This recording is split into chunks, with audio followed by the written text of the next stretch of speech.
We are here today to honor the memory of Luka Kaganowski, friend, co-worker, husband. Now, I've written a few words here about Luka, and after that anybody is welcome to come up and speak about him as well. Luka was one of the most patient men I have ever had the pleasure of knowing. Not only did he go above and beyond in his duties as a butler of the head of house, as well as the head servant of the entire estate, but he also refused to retire even when old age started to catch up to him. Now, I did not have the best first encounter with dear Luka. I was a brutish and ill-tempered man who came to the house of my beautiful wife Elena, seeking money that I was due. I verbally tossed him aside in the pursuit of that money, and he made sure to let me know just how uncivilized my behavior was.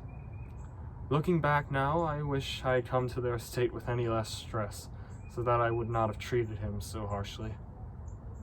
Even in spite of what I said and how I said it, he kept his composure and gave me the due respect that any guest is entitled to.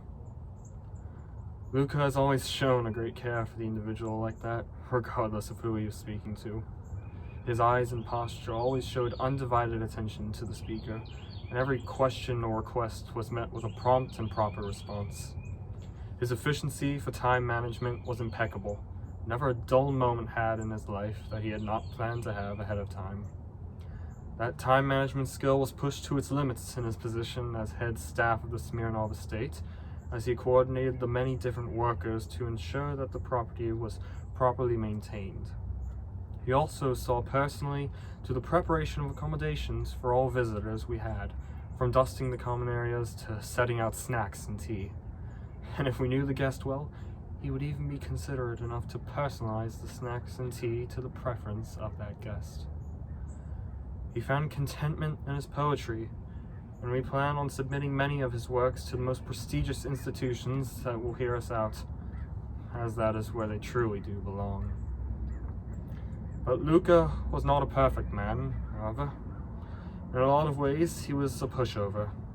In his determination for the task to be done, he would rather accommodate and work around a no than to put his foot down and insist that the person he asked do what they were asked to do. That determination was another flaw of his. When his mind was set on a goal, it was achieved, and he paid no mind to the toll it put on himself to get it done. He would work through sicknesses and injuries to keep the property in the same shape it was when he was well. He refused outstanding medical expenses for medicines if he believed that he could fight off the illness with time, and he felt guilt when we got him that medicine anyways.